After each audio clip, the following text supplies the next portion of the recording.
"You're nothing to me, he's all I want now," my wife smirked while packing a bag. I calmly said, "Good. Because your lover knows more than you think."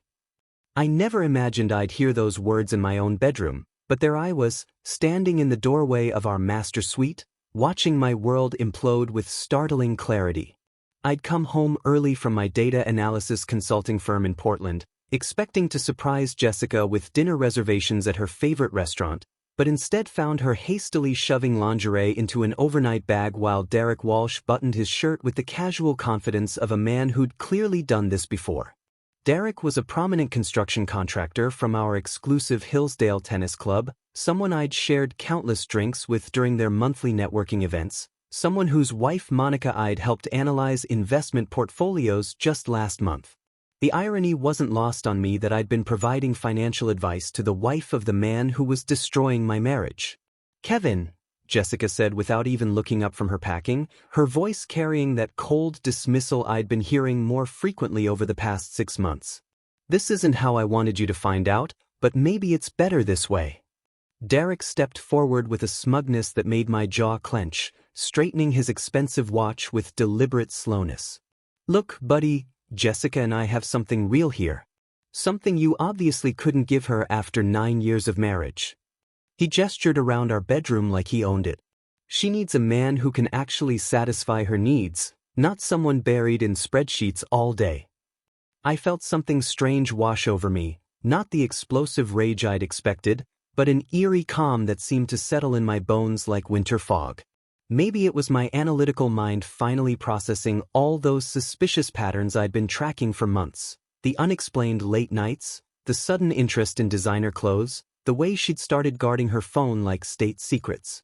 "You're right, Derek," I said quietly, reaching into my jacket pocket to pull out my phone. "I haven't been able to satisfy Jessica's needs lately. But I have been able to satisfy my curiosity about where she's been spending her time." Jessica's hands froze on her bag zipper, and I watched Derek's cocky expression flicker with the first hint of uncertainty. "What's that supposed to mean?" he demanded, but his voice had lost some of its earlier bravado. I held up my phone, showing them both the live feed from the hidden cameras I'd installed 3 weeks ago after noticing Jessica's behavior patterns had become predictably suspicious, always the same days of the week, always the same elaborate stories about client meetings that never appeared on her actual calendar. "It means I've been documenting everything, Derek. Every visit, every conversation, every time you bragged about your construction contracts and how you've been cutting corners on safety regulations to maximize profits." Derek's face went white, but I wasn't finished. "Monica received a comprehensive package this morning, video evidence of your affair, financial documents showing the money you've been skimming from joint accounts for expensive hotel stays, and detailed recordings of you discussing those building permit violations and the city officials you've been bribing." Jessica dropped her bag, designer clothes spilling across our hardwood floor. "Kevin, you can't be serious. You've been recording us." "I've been protecting myself," I said, my voice steady despite the adrenaline coursing through my system. "And protecting Monica, who deserves to know that her husband has been systematically lying about his whereabouts while draining their accounts for this affair." Derek lunged toward me, but stopped when I held up my hand. "Everything's already been copied and stored in multiple locations, Derek. Monica has the originals, my attorney has copies, and I've documented every single building code violation you've bragged about during your pillow talk sessions."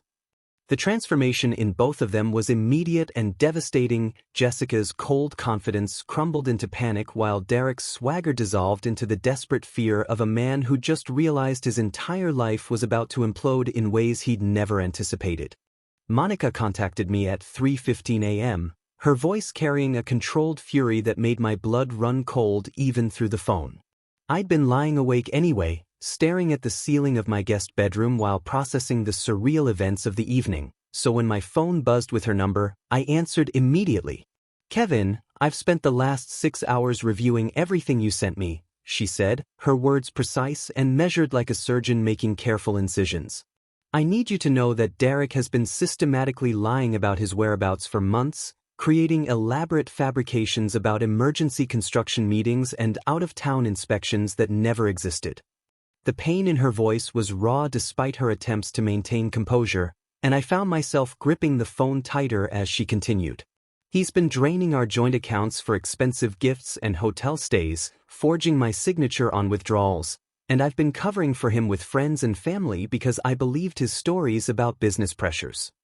Monica's revelation hit me like a physical blow because it meant Derek's deception ran deeper than just the affair. He'd been conducting a comprehensive fraud against his own wife while mine had been his willing accomplice. Monica, I'm so sorry. I know how devastating this must be for you. I'm past devastation, Kevin. I'm ready for war. Her voice hardened with a determination that reminded me why she'd been so successful in Portland's competitive real estate market. I have insider knowledge of Derek's construction company that goes far beyond what you've already discovered, and I have connections in Portland's building inspection department who've been asking uncomfortable questions about his permit applications. She paused, and I could hear papers rustling in the background as she organized her thoughts with military precision. Derek has been cutting corners on safety regulations for over 2 years, using substandard materials while charging clients premium prices, and I have documentation of every violation because I helped him organize his filing system before I understood what he was really doing. The scope of Derek's corruption was staggering, but Monica wasn't finished revealing the depth of his criminal activities. He's been bribing city officials to expedite permits and overlook code violations, and I have recordings of phone conversations where he discusses specific amounts and timing of payments. My analytical mind immediately began processing the implications. This wasn't just marital infidelity anymore, this was federal crime territory with serious legal consequences that could destroy Derek's entire professional network. Monica, if you have evidence of bribery and construction fraud, we need to contact the authorities immediately. That's exactly what I'm proposing, Kevin. But I want to do this strategically, in a way that ensures maximum impact and prevents Derek from destroying evidence or fleeing. Her voice carried the cold calculation of someone who'd moved beyond emotional response into tactical planning mode. I know which buildings have the most serious violations, which city officials have been compromised, and which upcoming projects involve the highest safety risks to public welfare. Monica's proposal for forming an alliance made perfect sense from both practical and emotional perspectives. We both had intimate knowledge of Derek's operations, we both had legal standing to pursue justice, and we both had powerful motivations to ensure he faced consequences for his actions. What do you need from me? I asked, already knowing I was committed to whatever plan she'd developed during her sleepless night of evidence review. I need your analytical skills to organize the financial documentation, your technical expertise to ensure the digital evidence is properly preserved, and your witness testimony about Derek's admissions regarding his illegal construction practices. She spoke with the confidence of someone who'd identified every weakness in Derek's armor and knew exactly how to exploit them for maximum damage. But most importantly, Kevin, I need a partner who understands that Derek and Jessica don't just deserve to lose their marriages, they deserve to face criminal prosecution for the systematic fraud they've been perpetrating against everyone who trusted them. Jessica tried to rewrite history during our tense breakfast confrontation 3 days later, sitting across from me at our kitchen table with the calculated composure of someone who'd spent considerable time rehearsing her justifications. I'd insisted on this meeting partly to give her a chance to explain herself, but mostly to document her attempts at manipulation for the legal proceedings that Monica and I were already setting in motion. Kevin, you have to understand that our marriage has been emotionally dead for years, she began, stirring her coffee with deliberate slowness while avoiding direct eye contact. I've been suffocating in this relationship, trapped with someone who cares more about data analysis and quarterly reports than actually living life or pursuing passion. Her words carried the practiced rhythm of someone who'd convinced herself that reframing the narrative could somehow absolve her of responsibility for destroying our 9-year marriage through systematic deception and adultery. You drove me to seek fulfillment elsewhere because you never understood what I needed from a partner, what I deserved from someone who claimed to love me. I let her finish her prepared speech before reaching into my laptop bag to pull out a thick folder of printed evidence that I'd spent the previous evening organizing with Monica's help. That's interesting, Jessica, because your social media messages and text conversations tell a completely different story. I opened the folder to reveal screenshots of her communications with friends over the past 8 months, conversations where she described me in terms that made my stomach clench with their casual cruelty. Here's what you told Sarah Martinez in February. Kevin is the perfect boring husband to hide behind while I figure out what I actually want from life. He's so predictable and trusting that I could probably have an affair for months without him noticing. Jessica's face went white as I continued reading from her own words, her carefully constructed narrative crumbling in real time. And here's your conversation with Ashley Chen in April. Derek makes me feel alive in ways Kevin never could. Kevin thinks romance means remembering anniversaries and buying thoughtful gifts, but Derek understands that real passion requires risk and excitement. I flipped to the next page, watching Jessica's confidence disintegrate as I quoted her own strategic planning sessions with her friends. This text thread from June is particularly illuminating. I'm going to keep playing the dutiful wife role while I explore things with Derek.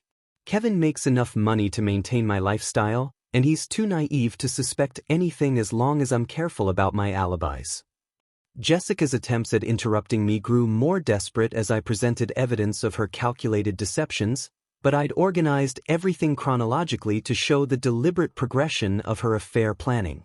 The evidence includes detailed discussions about your fake business trips to Seattle and Vancouver, your fabricated client meetings that were actually hotel rendezvous with Derek, and your systematic strategy for using my predictable work schedule to coordinate your affair activities. I pulled out bank statements that Monica had helped me analyze, showing the financial trail of Jessica's deception. You've been using our joint credit card to pay for lingerie and expensive dinners with Derek while telling me you were networking with potential interior design clients. The documentation revealed a level of planning and manipulation that went far beyond spontaneous infidelity. Jessica had been conducting a comprehensive fraud against our marriage while presenting herself as a victim of my emotional neglect. Jessica, your own words prove that you didn't leave because our marriage was dead. You systematically destroyed our marriage while using it as cover for your affair, and you got caught because Derek turned out to be just as manipulative and dishonest as you are. Her final attempt at gaslighting came when she claimed I was taking her private conversations out of context, but I was ready with the audio recordings from my hidden cameras where she discussed her deception strategies with Derek himself. These aren't just text messages, Jessica.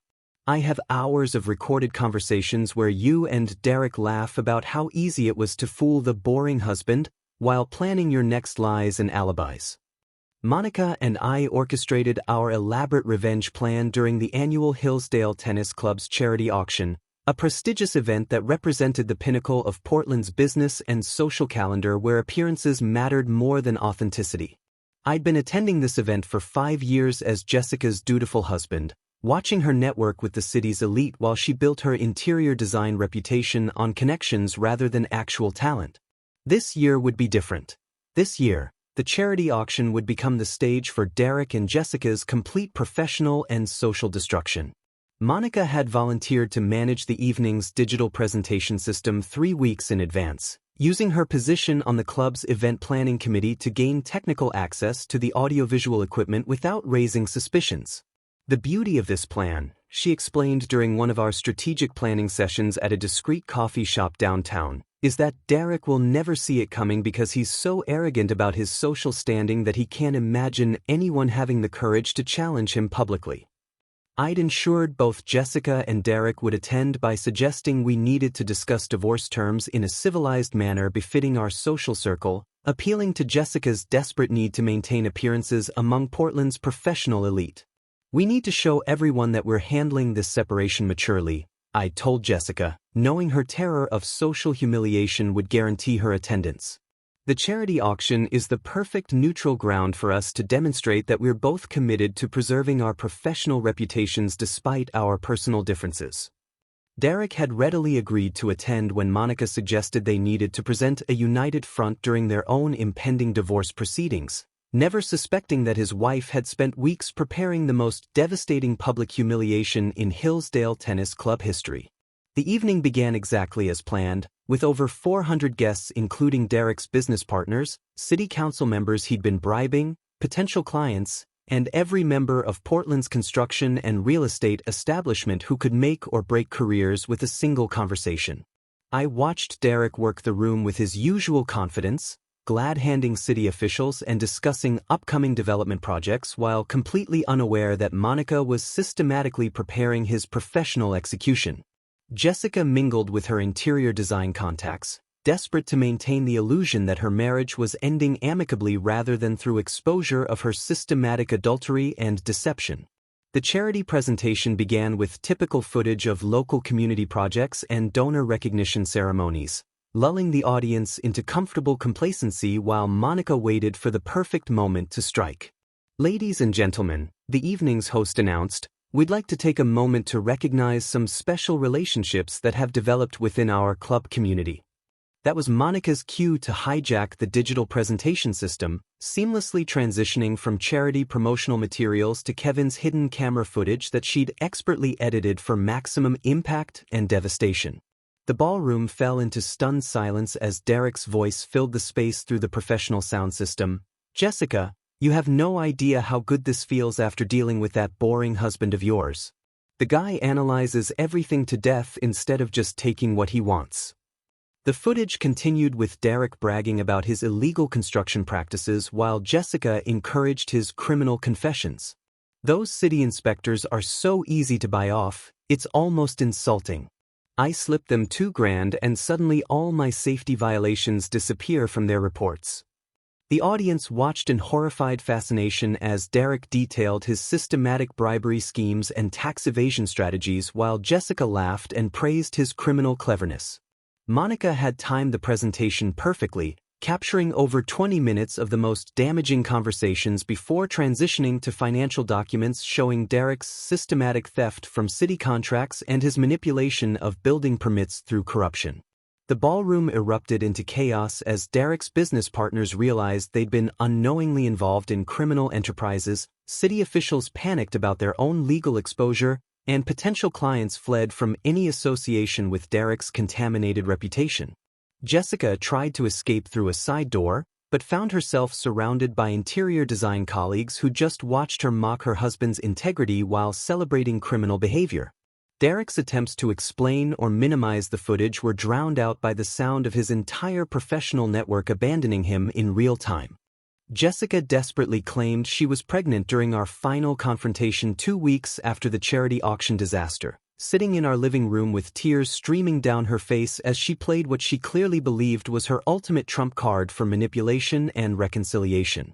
I'd expected this move because Monica had warned me that desperate people often resort to fake pregnancy claims when their other manipulation tactics fail, and Jessica's timing was suspiciously convenient given that criminal charges were being filed against both her and Derek. "Kevin, I know you hate me right now, but we're going to have a baby," she sobbed, pulling out a pregnancy test that she'd obviously prepared for this conversation. "This changes everything between us. We need to think about our child's future and what kind of family we want to provide." Her performance was compelling, but her timing coincided perfectly with revelations from Derek's former business partner Linda Chen, who'd contacted me 3 days earlier with information that transformed our understanding of Derek's criminal operations from simple adultery and construction fraud into something far more sinister and systematic. Linda had worked with Derek for 18 months before discovering his true nature and fleeing his company with evidence that she'd been secretly gathering for months. "Kevin, I need you to understand that Derek Walsh isn't just a corrupt contractor having an affair with your wife," Linda explained during our meeting at a downtown Portland cafe, her voice carrying the exhaustion of someone who'd been carrying dangerous secrets for too long.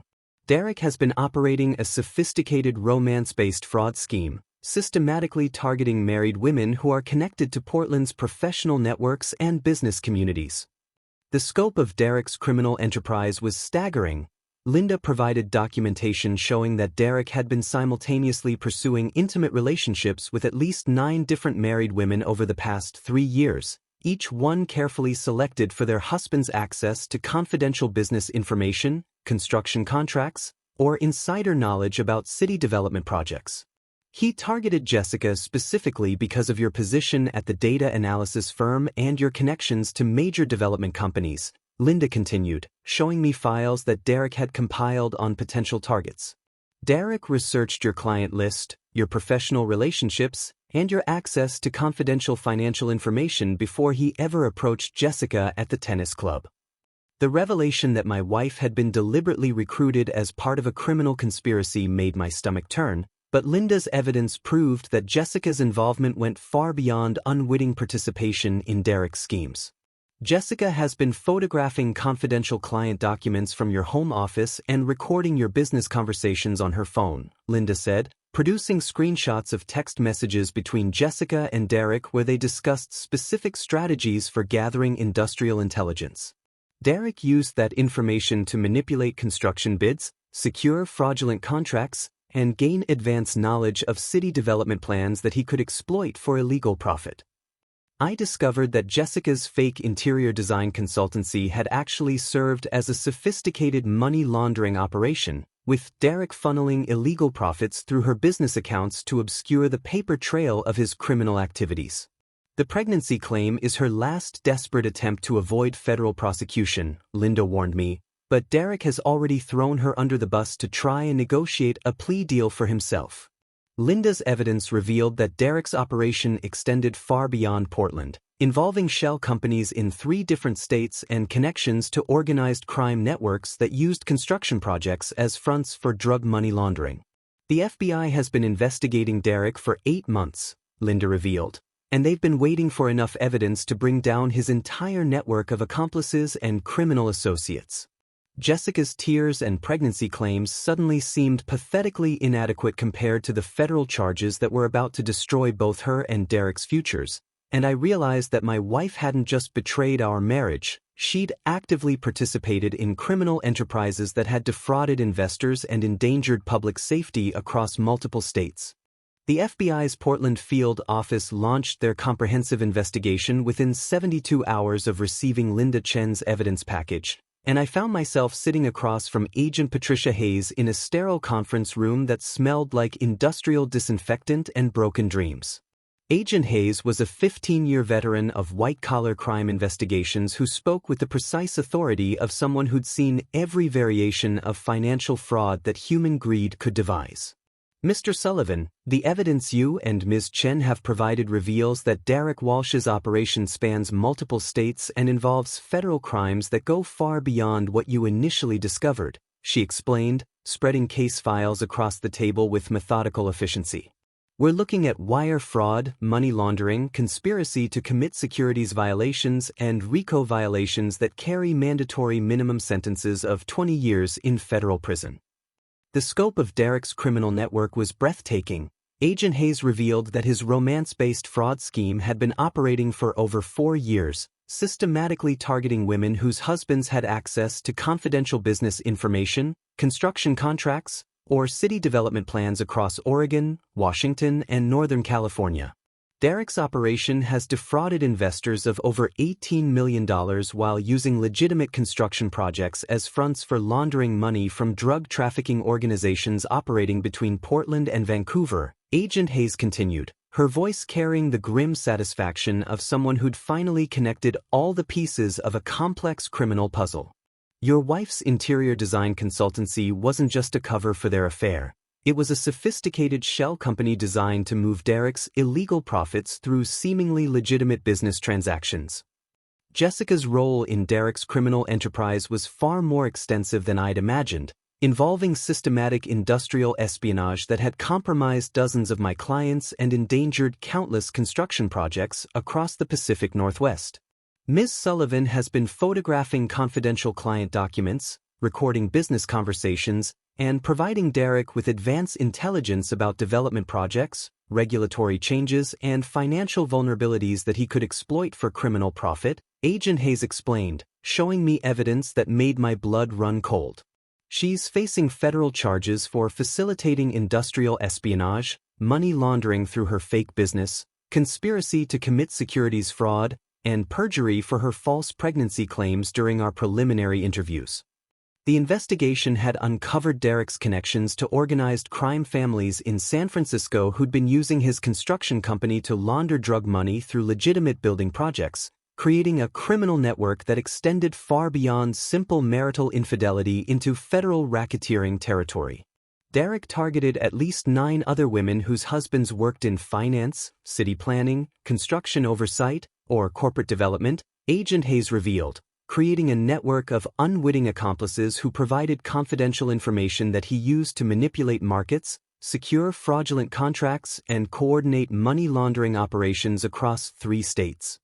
The evidence showed that Derek had been planning to expand his operation into Seattle and San Francisco, using the intelligence gathered from his targeted affairs to identify new victims and establish additional money laundering networks.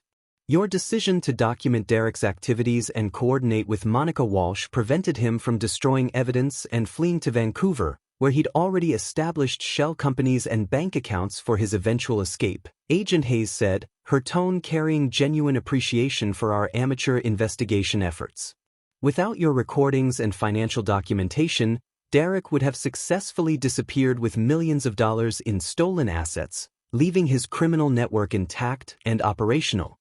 Jessica's desperate pregnancy claim had backfired spectacularly when medical examinations revealed not only that she wasn't pregnant, but that she'd been taking birth control pills throughout her affair with Derek, adding perjury and obstruction of justice to her growing list of federal charges. Ms. Sullivan's attempts to manipulate you with false pregnancy claims demonstrate the same pattern of deception and criminal thinking that made her such an effective accomplice in Derek's fraud operation, Agent Hayes observed, but federal judges don't show leniency to defendants who continue lying during criminal investigations. Derek received a 28-year federal prison sentence for racketeering, construction fraud, and operating a continuing criminal enterprise, with his entire business empire liquidated to pay victim restitution and federal fines that would ensure he never rebuilt his criminal network. I sat in the federal courthouse gallery watching him get led away in shackles, remembering how confidently he'd buttoned his shirt in my bedroom just 18 months earlier while bragging about satisfying my wife's needs better than I ever could. The irony wasn't lost on me that Derek's arrogance and need to boast about his criminal activities had ultimately provided the recorded evidence that destroyed him completely. Jessica accepted a plea agreement resulting in 6 years in federal prison after her fake pregnancy claim was medically disproven and additional perjury charges were filed against her for lying to federal investigators during their initial interviews. Ms. Sullivan's cooperation in providing intelligence about Derek Walsh's money laundering operations has earned her a reduced sentence, Agent Hayes explained after the sentencing hearing, but federal law requires substantial prison time for defendants who actively participated in criminal enterprises that defrauded investors of millions of dollars. Watching Jessica get handcuffed and led away felt surreal rather than satisfying. This wasn't the woman I'd married 9 years ago, or maybe it was exactly who she'd always been beneath the surface I'd been too naive to recognize. During the investigation and trial process, I discovered an unexpected passion for investigative journalism that transformed my entire career trajectory from data analysis into meaningful work that could protect other potential victims from similar schemes. Portland's major newspapers and television stations had covered Derek's case extensively, and several editors approached me about writing detailed exposés of romance-based fraud schemes and construction industry corruption that could help other communities recognize warning signs before criminal networks became entrenched. You have a unique perspective on this type of financial crime, explained Sarah Mitchell, investigative editor at The Oregonian, because you experienced it from the victim's perspective but analyzed it with professional expertise that most people don't possess. My transition from data analysis to investigative journalism felt natural because both careers required systematic evidence gathering, pattern recognition, and the ability to present complex information in ways that non-experts could understand and act upon. Within 6 months, I'd become Portland's leading reporter on white-collar crime and construction industry corruption, writing articles that led to major reforms in how Oregon monitors construction permits, investigates romance-based fraud schemes, and protects confidential business information from industrial espionage. Your exposé of Derek Walsh's case has already prevented similar fraud operations in Seattle and Sacramento, Sarah told me during my first annual performance review, and the FBI has credited your reporting with helping them identify and prosecute 3 additional romance-based fraud networks operating across the Pacific Northwest. My new career provided something that data analysis never had: The satisfaction of protecting vulnerable people and holding criminals accountable for their actions rather than just organizing numbers for corporate profit margins. 2 years after Derek and Jessica's sentencing, I reflected on how their betrayal had ultimately freed me from a hollow marriage and led me to work that felt genuinely meaningful rather than just financially rewarding. My relationship with fellow investigative journalist Amanda Chin, Linda's younger sister who'd helped expose Derek's criminal network, represented the authentic emotional connection I'd never experienced with Jessica, someone who shared my values, respected my work, and contributed equally to building something real together. It's ironic that Derek's scheme to destroy marriages and exploit trust actually led you to find the relationship you deserved, Amanda observed during one of our evening walks through Portland's downtown district, while his own arrogance and Jessica's greed landed them exactly where their criminal behavior inevitably had to lead. Jessica and Derek had thought they were so clever, manipulating marriages and exploiting trust for criminal profit, but they'd actually demonstrated that authentic relationships built on mutual respect and shared values always triumph over partnerships based on deception, exploitation, and selfish greed.